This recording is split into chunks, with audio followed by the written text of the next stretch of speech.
దాంట్లో మీకు ఏమిటంటే లేబర్ లాస్లో వర్క్ మ్యాన్ మేనేజ్మెంట్ జస్ట్ ఇద్దరు ఉంటారు. ఇక్కడ అట్లా ఉండరు. ఇక్కడ ఎక్స్క్యూజ్డ్ డిఫెన్స్ ఇదంతా ఇది వేరు, డిఫరెంట్. అక్కడ వచ్చేటప్పటికి లేబర్ కోర్టులో వచ్చేటప్పుడు వర్క్ మ్యాన్ అని చెప్పేసి అని వాళ్ళు పనిచేస్తారు. ఆ టర్నర్ అవ్వచ్చు, పెయింటర్ అవ్వచ్చు, ఎవడైనా కావచ్చు. అయితే మీకు ఒక ఎస్టాబ్లిష్మెంట్ ఎక్కడైనా ఉన్నప్పుడు చాలామంది లేబర్ అక్కడ పనిచేస్తారు. ఎక్కువ మంది పనిచేస్తే చేసి చూడడానికి లేబర్ ఆఫీసర్ కూడా అక్కడే ఉంటారు. ఒక లేబర్ ఆఫీసర్ కూడా ఉంటారు. కాబట్టి ప్రతి జ్యూరిస్డిక్షన్ పోలీస్ స్టేషన్ ఎట్లా ఉంటుందో ఒక లేబర్ ఆఫీసర్ కూడా కంపల్సరీ ఆ పాయింట్ ఆఫ్ వ్యూలో మీరు ఎక్కడండి అరండల్పేట ఏ లేబర్ ఆఫీసర్ కింద వస్తుందో వాడు లేబర్ ఆఫీసర్ కన్సల్ట్. అక్కడ ఉన్న లేబర్కి ఏ ప్రాబ్లమ్స్ వచ్చినా ఈ హ్యాస్ టు అతను అటెండ్ అవ్వాలి. లేబర్ ఆఫీసర్ ప్రాబ్లమ్ సాల్వ్ చేయాలి. ఏది పని చేయించుకొని డబ్బులు ఇవ్వకపోయినా, లేకపోతే ఉద్యోగంలోంచి తీసేసినా, ఏదో ఒకటి ప్రైవేట్ ఫార్మ్స్లో వాటిలో పనిచేసినంత కూడా లేబర్ ఆఫీసర్ అని వాడు ఉంటాడు. అతని వల్ల కాదనుకోండి, ఇమీడియట్గా అతను ఏం చేస్తాడంటే assistant commissioner of labour ACL అని చెప్పి ఒక అది ఆయనకి రిఫర్ చేస్తాడు. అంటే అప్పలెంట్ అథారిటీ లాగా అతను కోర్టులాగా కూడా ఉంటాడు. మనకు ఇప్పుడు ప్రజెంట్గా అంబేద్కర్ స్టాచ్యూ దగ్గర ఉంది ACL కోర్టు, ACL అని ఉంటారు. లేబర్ ఎస్టాబ్లిష్మెంట్ ఉంటుంది. Labour officer, assistant labour commissioner. Next అతను ఏం చేశాడు, కన్సిడరేషన్ ఇద్దరు పిలిచేసి ఇద్దరిని ఎట్టో రాజీ చేయడానికి ప్రయత్నం చేసి ఏదో ఒక దారి చేయడానికి ట్రై చేశాడు. వాడి వల్ల కాలే. జస్ట్ ఇమీడియట్గా వాడు ఏం చేస్తాడు, దాన్ని రిఫర్ చేసి DCL district commissioner of labour, అది కూడా అక్కడే ఉంది. ప్రతి డిస్ట్రిక్ట్లోనూ ఒక డిస్ట్రిక్ట్ లేబర్ కమిషనర్ ఉంటాడు. ఆ లేబర్కి ఏ ప్రాబ్లం వచ్చినా కూడా డీల్ చేయడానికి. వాడి వల్ల కూడా ఫెయిల్ అయితే దాని విల్ గోస్ టు లేబర్. అదే ఇక్కడ ఉన్నది. ఇప్పుడు కొన్ని కేసులు డైరెక్ట్గా కూడా వేయచ్చు. అంటే అక్కడ ఎక్కువ మంది పనిచేసి ఎక్కువ మందికి అన్యాయం జరిగితే ఏది లే ఆఫ్ ఒకటి, లాక్డౌన్ ఒకటి, అట్లాంటి పెద్ద పెద్ద వేల మంది కనుక వర్క్ చేసి దాన్ని మూసేసి సఫర్ చేస్తున్నాం అవన్నీ కూడా డైరెక్ట్గా హెల్త్ లేబర్. అర్థమైందా? అది కంప్లీట్గా క్వైట్ డిఫరెంట్. అక్కడ కూడా DC జడ్జి ఉంటుంది. ఈ జడ్జిలో అక్కడ కూడా దాని పరిస్థితిని బట్టి వేస్తారు. కాబట్టి ఇక్కడ మనం అనుకున్న 6 కాకుండా 7వ ఈయన 8వ. అర్థమైందండి? కాబట్టి ఆ లేబర్ కోర్ట్స్ అన్ని పనిచేసేది దాంట్లో ఎప్పుడు కూడాను లేబర్ కోర్టులో వర్క్ మ్యాన్ మేనేజ్మెంట్ మాత్రమే ఉంటారు. ఈ లేబర్ కోర్టులో ఎక్కువ PF కేసులు, గ్రాట్యుటీ, వర్క్ చార్జ్ ఎస్టాబ్లిష్మెంట్లో వచ్చే బెనిఫిట్స్, ESI అవన్నీ ఉంటాయి. కాబట్టి వర్క్ మ్యాన్కి ఎవరైతే వర్క్ మ్యాన్ కాంపెన్సేషన్ యాక్ట్ కానీ, ఇండస్ట్రియల్ డిస్ప్యూట్ యాక్ట్ కానీ ఇవన్నీ కూడా లేబర్ లాస్లో వస్తాయి. Labour laws. అందుకని మీకు ఏమవుతుందంటే లేబర్ కోర్టులో ప్రాక్టీస్ చేసేవాడు అంతవరకు కన్ఫైన్ అయి ఉంటాడు. లాయర్ కూడా నాకు ఎన్ని తెలియదు, క్రిమినల్ తెలియదు, మేము అన్నీ చేస్తున్నాం. కాబట్టి మేము లేబర్ కేసులు చేస్తాం. అర్థమైందండి? ఆ తర్వాత మీకు కొన్ని స్పెషల్ యాక్ట్స్ కూడా ఉంటాయి దీంట్లో కూడా. కాబట్టి ఈ సస్పెన్షన్స్ ఏదైనా ఉంటే ఎవరన్నా ఉద్యోగం నుంచి సస్పెండ్ చేసినా రీఇన్స్టేట్ చేసి మళ్ళీ బ్యాక్ వేజెస్ ఇవ్వమని ప్రకారం ఇవన్నీ కూడా లేబర్ కోర్టులో డీల్ చేస్తారు. That is my different. మీరు వెళ్ళి చూడండి అక్కడ ఏమేమి కోర్టులు జరుగుతున్నాయి ఏమిటో కూడా అది చూడండి. ఇక్కడ ఫ్యామిలీ మ్యాటర్స్ కొడుకు చూశారు కదా, అక్కడ వాళ్ళు మొక్కలు కూడా చూడండి. చిన్న చిన్న పిల్లలు అండర్స్టాండింగ్ ల్యాక్ ప్రాబ్లమ్స్ ఇక్కడ వచ్చేవాళ్ళకి ఈ కోర్టుకు వస్తారు. అదే లేబర్ ప్రాబ్లం వచ్చి ఈ కోర్టులో వేస్తే ఊరుకోరు, తీసుకోరు. మర్డర్ కేసు తీసుకొచ్చి ఇక్కడ వేస్తే ఊరుకోరు. కాబట్టి ఏ కోర్టుగా అదే మీ కోర్టు అర్థం చేస్తారు. మర్డర్ కేసు ఎక్కడ జరుగుతుంది, లేబర్ ప్రాబ్లమ్స్ ఎక్కడ జరుగుతాయి, ఫ్యామిలీ ప్రాబ్లమ్స్ ఎక్కడ జరుగుతాయి అనేది మీకు తెలుసు. తర్వాత నెక్స్ట్ వచ్చేటప్పటికి పోక్సో కేసు. అవి ఈ కేసు నువ్వు చెప్పండి. దీంట్లోకి వచ్చేటప్పటికి మీకు జనరల్గా మీకు తెలిసేది ఏంటంటే మైనర్ కానీ పిల్లని సెక్సువల్ హెరాస్మెంట్స్ కానీ లేకపోతే రేప్స్ కానీ ఒకవేళ అమ్మాయి ఇష్టపడి వెళ్ళి అతనితో కలిసినా కూడా చెప్పు యాజ్ పర్ లా 18 years దాటే వరకు ఇంటర్ కోర్స్ అనేది జరగకూడదు అనేది మనం ఫండమెంటల్గా పెట్టుకున్నాం. కాబట్టి ఇప్పుడు మధ్య 13 years పెద్ద మనిషి అయినప్పటికీ అంటే 18 years 5 years ఆ మధ్యలో ఏదన్నా ఆమె ఇష్టపడి ఇంకోటి ఏమన్నా లవ్ చేసి నేను వెళ్ళిపోయానన్న పేరెంట్స్ వచ్చి కేసు పెడితే చెల్లు. ఆమె వచ్చేసి నాకు ఇష్టమే, నాకు ఆయనతో ఉంది, నేను చేసుకుంటాను అన్నానంటే పేరెంట్స్ కస్టడీలోనే ఉండాలి 18 years వరకు అమ్మాయి. దాన్ని అన్ని కూడా పోక్సో కేసెస్ అని దాన్ని సపరేట్ జడ్జి ఉండాలి.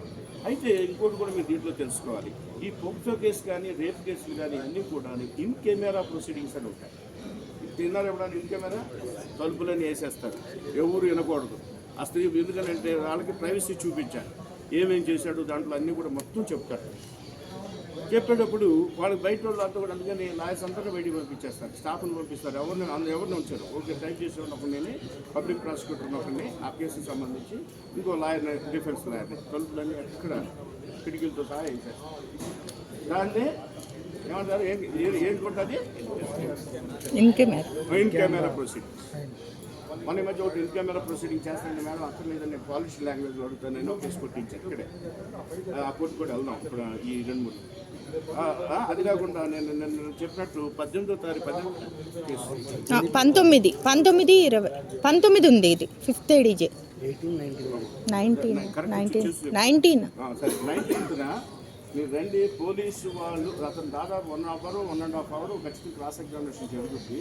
సబ్ ఇన్స్పెక్టర్ని అతను ఎఫ్ఐఆర్ కట్టిన కాడి నుంచి అసలు ఎఫ్ఐఆర్ అంటే ఏమిటి, రిపోర్ట్ అంటే ఏమిటి, రిపోర్ట్కి ఎఫ్ఐఆర్ ఉన్న డిఫరెన్స్ ఏమిటి, దాంట్లో ఏమేస్తారు, దీంట్లో ఏమేస్తారు, అతను ఇన్వెస్టిగేషన్స్ ఏ యాంగిల్లో చేశాడు, తర్వాత ఎక్కడెక్కడ పొరపాటు చేశాడు, అన్నీ కూడా మొత్తం దాదాపు 1.5 అవర్ 2 అవర్స్ ఉంటుంది. చాలా విషయాలు తెలుస్తాయి, ఎక్కడ ఎప్పుడు తెలియని విషయాలు కూడా తెలుస్తాయి, అర్థమైందా? కాబట్టి అది 5th డిస్ట్రిక్ట్ కోర్టులో నేనే చేస్తాను కేసు.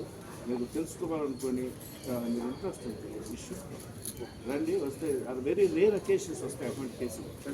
అది కూడా ఎందుకంటే దాంట్లో ఉన్న ఫ్యాక్ట్స్ కానీ అది కూడా ఒక విధంగా సెన్సేషనల్ మ్యాటరే, అది కూడా చూద్దరు. ఓకేనా? కాబట్టి 19th రండి తప్పకుండా. తర్వాత తలక్నామా గురించి చూస్తాం. తర్వాత మనం మెహర్ గురించి తెలుసుకున్నామా? మెహర్ అమ్మాయి నువ్వు కూడా లాక్ వర్క్ చేస్తున్నామా? అచ్చా మెహర్ అంటే తెలుసా నీకు? తెలుసా? తలాక్ అంటే తెలుసు. నికా అయిందా నీకు? కాలా? అచ్చా గుడ్, ఓకే.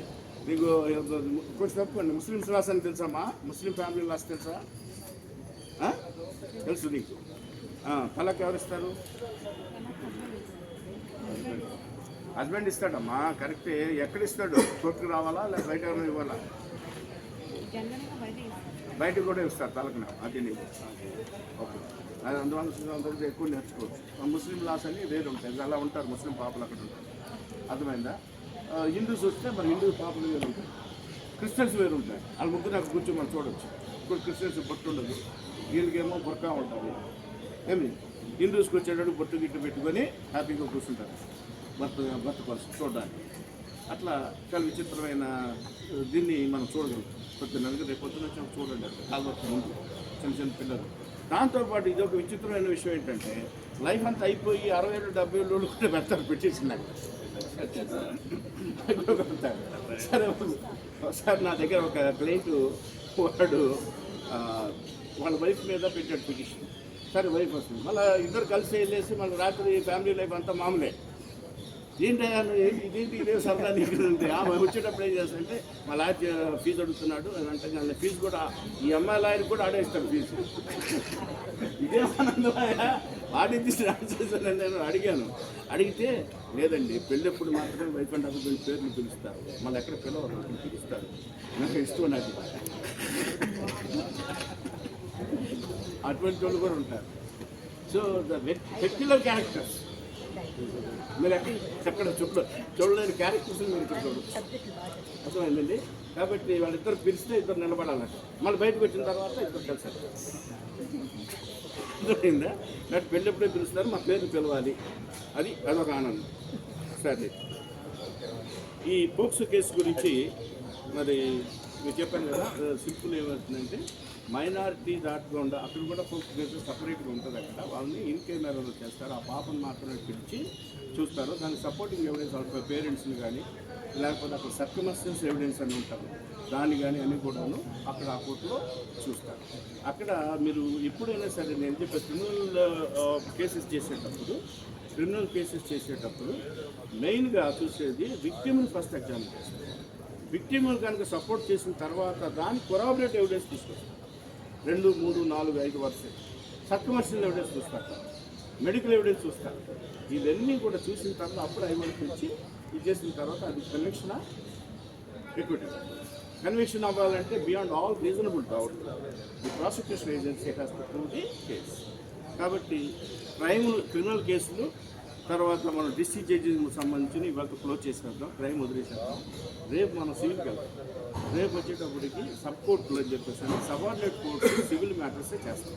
ఫస్ట్ ప్రయారిటీ కాబట్టి అక్కడే ఫైల్ చేస్తాం. డైరెక్ట్గా సివిల్ కోర్టులో ఇప్పుడు మనం దీంట్లో వేయడానికి స్కోప్ లేదు. ఇప్పుడు నేను చెప్పిన ఈ కోర్టులో వేయడానికి లేదు. సివిల్ కోర్టులన్నీ కూడా సబార్డినేట్ జడ్జెస్ అని అంటే సబ్ కోర్ట్స్ అంటాం, దానికి వెళ్తాం. కాబట్టి ఈరోజు ఇప్పుడు ఇది అయిపోయిన వెంటనే మీరు ఆ కోర్టులో ఏం జరుగుతుందో అక్కడ లేబర్ ఎక్కడ రమ్మన్నారు, ఎవరు రావాలి మీరు అంటారా?